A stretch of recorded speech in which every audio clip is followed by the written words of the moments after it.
গিন্নি, ও গিন্নি, একবার তাড়াতাড়ি শোনো তো, একটা সুখবর দেওয়ার আছে। হ্যাঁ যাই।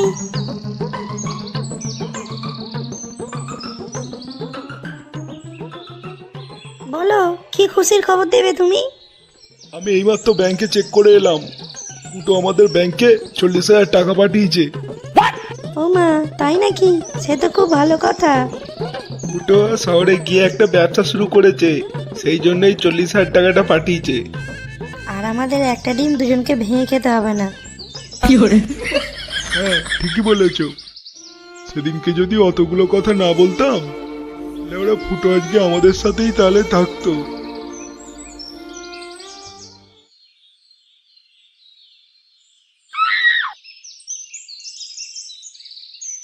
ও বাবা, 100 টাকা দাও তো। কি হয়েছে? 100 টাকা?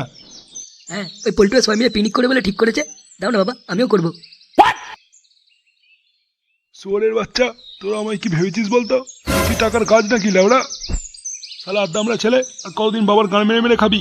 লজ্জা করে না এখনো বাবার কাছে টাকা চাইতে? শুধু বাপের টাকায় গান মেরে খাবার ধান্দা। ওকে এত গালাগালি দি, তাও তো কোনো লজ্জা নেই। তোর জায়গায় যদি অন্য কেউ থাকতো না, এতক্ষণ লাইনে মাথা দিয়ে মরে যেত। কিন্তু তোর মধ্যে কোনো লজ্জাই নেই। ভগবানই জানে যে কি পাপ কাজ করেছিলাম আর তোর মতো ছেলেকে জন্ম দিয়েছি। কিরে, এখনো দাঁড়িয়ে দাঁড়িয়ে মুখে গিয়ে দেখছিস? বেরো বল এখান থেকে।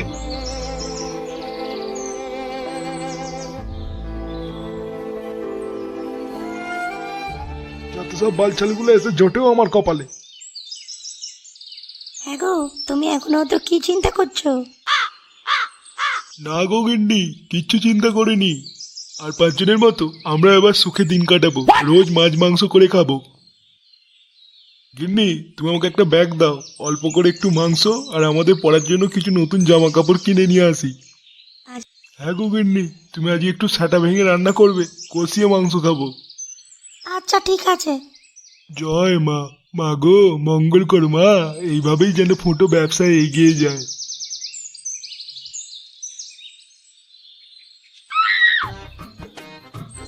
বুঝলে পল্টুদা, আজকে না ফুটোর কথা খুব মনে পড়ছিল।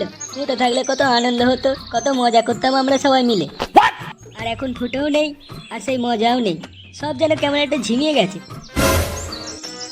হ্যাঁ রে, ও যে সেই 2 মাস আগে রাগ করে কোথায় চলে গেল, আমাদেরকে তো একবার বলেও গেল না। কোথায় আছে, কেমন আছে, তাও তো জানি না। আর এখানেই থাকুক না কেন মালটা? মালটা কিন্তু খুব মজাতেই আছে। তাই তো বাড়ির কথা, আমাদের কথা ওর মনেও পড়ে না।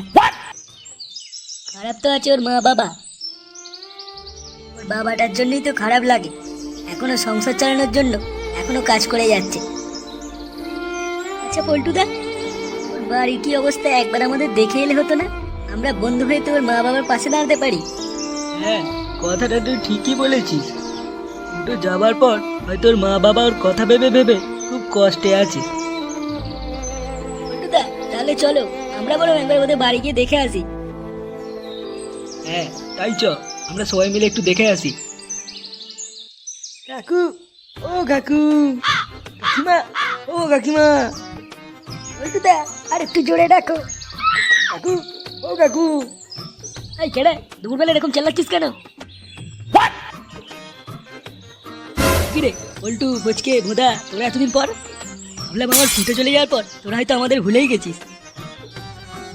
কি গো পল্টুদা, আমি তো ভাবলাম ফুটে চলে যাওয়ার পর কাকু হয়তো খুব কষ্টে আছে। এ তো দেখছিলে ওরা খুব মজায় আছে গো মারা। কি রে, তোরা এখনো বাইরে হাঁ করে দাঁড়িয়ে থাকবি? আয় ভেতরে আয়, মাংস রান্না হয়েছে, সাটা ভেঙে সব খেয়ে যা। ওরা যারা শাক পাতা ছাড়া ভাত খায় না, আজ তারা মাংস রান্না করে ডাকছে। কি করে? চুপ কর, আগে ব্যাপারটা আমাকে একটু বুঝতে দে, নাহলে আমি পাগলা চোদা হয়ে যাবো বড়া। এই তোরা কি ভেতরে আসতে লজ্জা পাচ্ছিস নাকি? আয় আয় ভেতরে আয়। কই গো গিন্নি, কোথায় গেলে? দেখো কারা এসেছে।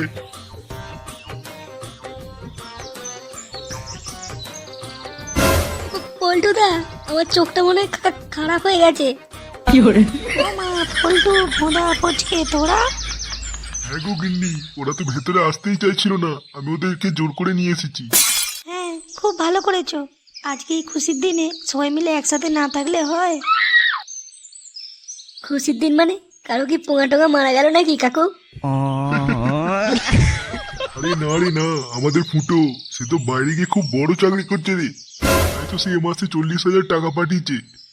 আর এর চেয়ে বড় খুশির খবর কি হতে পারে বলতো? কি 40,000 টাকা? আহ, তুমিও না পারো। কোথায় ছেলেগুলো অনেকদিন পর বাড়িতে এসেছে, কোথায় দুটো কিছু খাবে তা না, তুমি আসতে না আসতেই গল্প শুরু করে দিলে। আয় তোরা বস, তোদেরকে মাংস দিই। না কাকিমা, আজ আর খাবো না, আমাদের পেট এমনিই ভরে গেছে।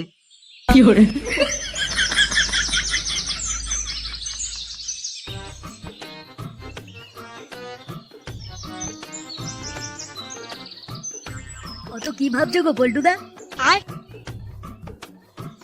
লেওরা, আমি একটা কথা বুঝতে পারছি না, ফুটো কি কাজ করছে? লেওরা যাই কাজই করুক না কেন, ভালো কাজই করছে, নাহলে এতগুলো টাকা পাঠানো অসম্ভব ব্যাপার। হ্যাঁ, ফুটোর মধ্যে একটা আলাদাই ট্যালেন্ট আছে, ও পারে না এমন কোনো কাজই নেই। পল্টুদা, আমাদেরও একবার ফুটোর সাথে গিয়ে দেখা করে এলে ভালো হতো না? ও খুশি হবে, আর আমরা অনেকদিন পর একসাথে মজা করব। হ্যাঁ, তুই কথাটা ঠিকই বলেছিস।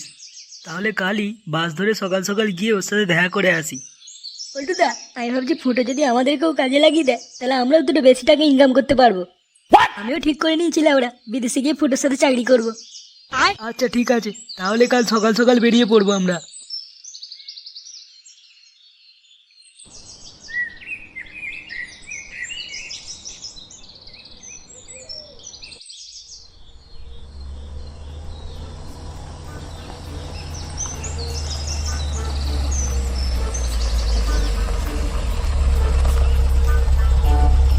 পল্টুদা, আমরা তো চলে এলাম, কিন্তু এত বড় শহরে ফুটোকে কোথায় খুঁজবো এখন?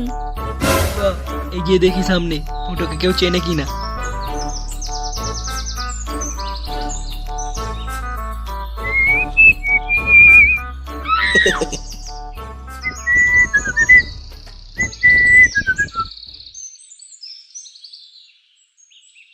আর কত হাঁটবো গো পল্টুদা?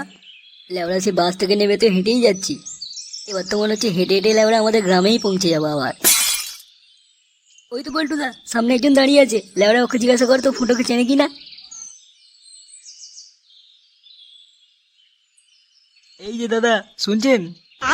ইয়েস ব্রো, বলো, কোনো প্রবলেম? না না, কোনো প্রবলেম না। তাহলে আমাকে ডাকলে কেন ব্রো? বলছি দাদা, আপনি কি ফুটোকে চেনেন? Yes bro. চিনি মানে খুব ভালো করে চিনি। তা তোমাদেরও কি ফুটোকে লাগবে নাকি? হ্যাঁ, তা কোথায় পাবো একটু বলতে পারবেন? আগে বলো তোমাদের কি ফুটো লাগবে, সাদা, কালো, গোলাপি? লেওড়া, এই কি ফুটোর কথা বলছে রে? সাদা, কালো, আবার গোলাপি? বড়া, আমিও তো কিছু বুঝতে পারছি না গো পল্টুদা। কেন ব্রো, কোনো সমস্যা? ইয়ে মানে মানে ইয়ে পল্টুদা, ওইদিকে দেখো।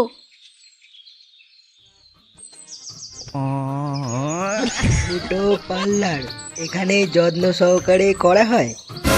কি করা হয় গো পল্টুদা? লেওড়া, আমিও তো তাই ভাবছি। চল না ভেতরে গিয়ে দেখে আসি কি করা হয়। हे हरि राम कृष्ण जगन्नाथ प्रेमानंद, ये क्या हुआ प्रभु? हे प्रभु, हे हरि राम कृष्ण जगन्नाथ प्रेमानंद, কি নরম, কি যে মজা। মানে শহরের বাচ্চাটা শহরে সেই পেছন মারানোর ব্যবস্থা করছে। পল্টুদা, আমি তো নিয়ে চোখে লেওড়া বিশ্বাসই করতে পারছি না। ভাবলাম ফুটো শহরে গিয়ে লেওড়া অনেক ভালো কাজ করছে, আর ও এইখানে এই বাড়ির কাজ করছে। আমি তো বিশ্বাসই করতে পারছি না। তোরা যে বলেছিলি শহরে এসে ফুটোর সাথে চাকরি করবি, যা তাহলে দাঁড়িয়ে আছিস কেন? ওর পাশে গিয়ে তোরা ওর মতো দেয়াল ধরে দাঁড়ায়। এই পল্টুদা, আমি আর বাড়ির কাজ করবো না। লেওড়া, গ্রামে ওর বাবা সবাইকে বলে বেড়াচ্ছে ও ভালো চাকরি করে, ও লেওড়া শহরে এসে পেছন মারাচ্ছে। লেওড়া, সবাই মিলে ও ছাটা না ভাঙলে হবে না। ফুটো, এই শান্তির ছেলে ফুটো, তোরা এখানে কি করছিস? কি করছিস মানে? তুই এই সব কাজ করে আমাদের গ্রামের নাম পুরো মাটিতে মিশিয়ে দিয়েছিস। তোরা ভুল ভাবছিস। এই, তোরা দাঁড়িয়ে থাকবি নাকি ও ছাটা ভাঙবি? সেটা হোক মানে? বাবা! বাবা! ই!